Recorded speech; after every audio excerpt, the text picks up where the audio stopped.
હમણાં કીધું ને એવી બાપુ જનેતા હોય અને જનેતા જો બાપુ કઈ કેના ધાવણમાં જો સંસ્કાર આપ્યા હોય ને તો જ બાપુ આ દુનિયામાં દીકરાની કિંમત થાય, બાકી એમ નામ થાય એવું નથી. અત્યારના છોકરાને હમણાં વાત કરી છે, મા બાપ પણ ગમતા જ નથી.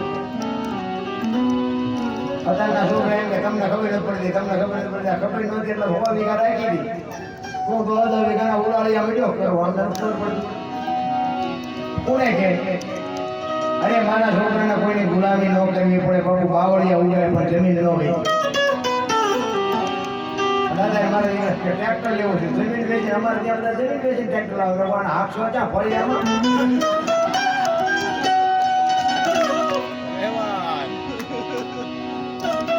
એક અમારે આગળ છે ને ખેતર વેચીને ગાડી લાવ્યો 12 લાખની ફરવાની, અને 15 દી થયા હતા દારૂ પીને ફટફટાવી એના કાકાનો છોકરો ભેગો હતો, નરદને પાળી ઉપર ગોળોડિયા ખવડાવ્યા, 8-10 કાકાના છોકરા લઈને નાખ્યું.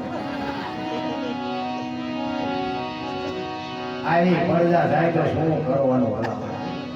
કાઉ રાજા કાગોલિયા ને કાઉ રાજા કપૂર આકડી છે મયક ભલેલા હકડો ભલો સપૂર. એક ગોપીનાથ કે ભરતરી જેવો એક દીકરો હોય કે ગંગાસરી પાનબાઈ જેવી એક દીકરી હોય, બાપુ ભેળો પાર. એક બાપા બહાર કેમ ગયા ને હાથ પડી કે મારે ઘરે જવું છે કે 4 છોકરા છે, શું ઘર કરો છો? એક મણનો નિયાકો મૂકીને કોક હારો એક બે 4 ગુંજવા કેવાય છે. અરે આના માટે સંસ્કારનું સિંચન જોવે બાપુ. માં ધારે ને એવા દીકરા કરી શકે. કોઈ સમય કોમે કાંઈ બદલાવો નથી. મને એમ લાગે આ સતયુગ જ છે. કોઈ એવી કળિયુગ બની તો આપણે ધંધા એવા કરીએ એટલે કળિયુગ જેવું લાગે. સતયુગમાં હરિશ્ચંદ્ર રાજા અયોધ્યાની ગાદીનો મહારાજા તારામતીની બજારમાં હરરાજી કરી નાખી. બોલો આપણે હજી બૈરો વેસવાનો વારો ન થાય. આવ્યો અયોધ્યાની મહારાણીને બાપુ આમ બજારમાં લઈને નીકળે અને એમ કે લેવી છે કોઈને બાઈ, અમારે બાઈ વેચવી છે, બાઈ વેચવી છે. શું સતયુગને ગુડવો ભલામણ. અયોધ્યાનો મહારાજા ને અયોધ્યાની મહારાણી વેચાઈ તો ઠીક પણ હારો ગરાગ નો જડ્યો. હારો ગરાગ વિચાર તો કરો. અત્યારે શું આપણે ઘટે છે? છોકરા કાજુ બદામની ઓગટ કરે, આપણે ઘરે લઈને જવાય ને અમારે દીકરા પાટીઓ મારે નથી ખાવું એટલે આ ખાને અમને પાર લાય નથી.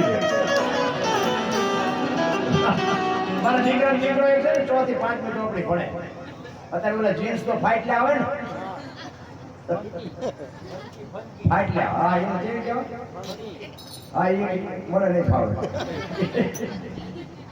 એ મારી ટાબરીઓ છે ને એવું જીન્સ પહેરીને મારી પાસે આવ્યો ને એટલે મેં એને કીધું મેં બેટા તારા પપ્પા ક્યાં ગયા? એ કે સુરેન્દ્રનગર ગયા. મેં આવે એટલે મને કહે મારે વઢવું. મને કે કેમ? મેં કીધું પૈસા નો હોય તો હું આપું તને. મેં કહ્યું બેટા સુરેન્દ્રનગર ભણવા જાય છે આવા ફાટલા કપડા પહેરવા? મને કે દાદા તમને ખબર નથી પડતી. મને 4થી ચોપડી પડી. મને કે દાદા તમને ખબર નથી પડતી. મેં કીધું કેમ? મને કે આ અત્યારે ફેશન છે. મેં કીધું બેટા આવા ફેરી થીગડા મારી અમે મરી ગયા. જો ખબર હોય કે આવો ટેમ આવજો તો હાઈસ્પીડ નો ડાકા થઈ. અરે એવો સમય આવ્યો હે ભલા. અરે ફેશન અત્યારે ધારો બોલો નીકળ્યો આઈપા માથામાં જો તો ટકો હોય આઈપા કાન ઢાંકી દીધા હોય. આઈન પછી આપણે જોઈએ તેમ થાય કે મોટો કરાવવા લાગે. આઈન પછી જોઈએ તો સોટલો વાળા એવું હોય. કેવા ચીતર પાડે છે તો જો. અરે જીવવા જેવું ટાણું આવ્યું છે. મોજથી જીવો. હળવા ફોર થઈ જાય. કાંઈ કોઈની માટે વજન છે જ નહીં. આ તો બધા લઈને ફરે. મેં છોકરો મળે, મેં મકાન બનાવે, મેં ટ્રેક્ટર લીધું, મેં ખેતર લીધું. જાવ ત્યાં લેતા જજો ને બીજા વાપરજે. ત્યાં કાંઈ છે જ નહીં. હિલોડા કરો ભલામણ.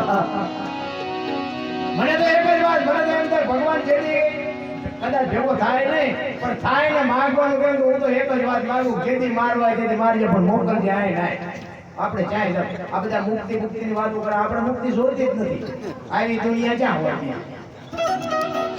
ભલે ને હારા ઘરે કૂતરો બનાવે તો શું અમુક કૂતરા પ્લેનમાં ફરે શું એમાં વાંધો? અરે બાબુ જીવવા જેવું આવ્યું. મને ભાઈ કહેતા મને કે સમય કે ગાય ઘા જાય ના એ વાગે ઉઠી તો કેટલા જ વાગે ઉઠે કેટલા વાગે હાથ તો કેટલા જ વાગે હાથ પણ મને કેવું લાગ્યું મેં કોઈ લાગે એ વાત આવી પણ પેલા ભૂખ્યા રહેતા હતા કઠણ હતું એટલે નતો દી જતો રાતે મેં કીધું વખત ખાઈ તો હેડી ખાવાનું બાકી છે અત્યારે આપણે રોજ એવો નાસ્તો આવ્યો પ્રસાદી આવી શીખવડો આઈસ્ક્રીમ આવ્યો તો ઇન્ટર તાકતા તમે શું છે એટલું ખાવું છે આ ખાવાનું આટલું બધું છે ને આટલા બધા નિયમ છે કે આ સમય ખાય ખા બાકી તો બધું જેમ છે ને ઈશ્વરે જે બનાવ્યું છે ને પ્રકૃતિનો નિયમ જે છે ને એ જ પ્રમાણે છે એમાં કાંઈ ફેરફાર નથી જીવતા આવડે ને મને તેમ થાય કે આ સ્વર્ગ છે અને સતયુગ છે બાકી તો આપણે કળિયુગ કે તો આપણે કળિયુગ આપણે બગડેલા હોય તો કળિયુગમાં જ છે મને એક ભાઈ કહેતા મને કે આ કળિયુગ ક્યારે પૂરો થાય સતયુગ ક્યારે ચાલુ થાય મેં કહ્યું તું નો બે ડફોડ છે આપણે બે સુધરી જાય એટલે હવે સતયુગ ચાલુ થઈ જાય અરે સતયુગ તો આ સીમાડે ઉભો ઉભો રાડ્યો પડે પણ આપણે સુધરીએ તો આવે હું અને મારી બેન આ બજારમાં નીકળ્યા હોય કોની દ્રષ્ટિ છે કે ભાઈ બેન હાલે જતા લાગે દ્રષ્ટિ જેની ખરાબ હોય વિચાર જેનો ખરાબ હોય જેની નજર ખરાબ હોય બાપુ કોઈ દી સતયુગ નો આવે કારણ કે વિકાર માણસને એક હલકી દ્રષ્ટિથી જોવાની આદત થઈ ગઈ નકર પતિ પત્ની હોય તો કદાચ એમ કીધું કે બે ભાઈ બહેન જેવા લાગે છે તો પણ આ દ્રષ્ટિ જ નથી આ વિચાર જ નથી આ મનોબળ જ નથી અને એમ નામ આપણે સતયુગની રાહ જોઈએ જેમ થોડો આવે બાકી તો મેં કીધું ને મને આ બહેનો મારે આ બેઠી છે ને એટલે હું બહેનો માટે તો ખાસ કહું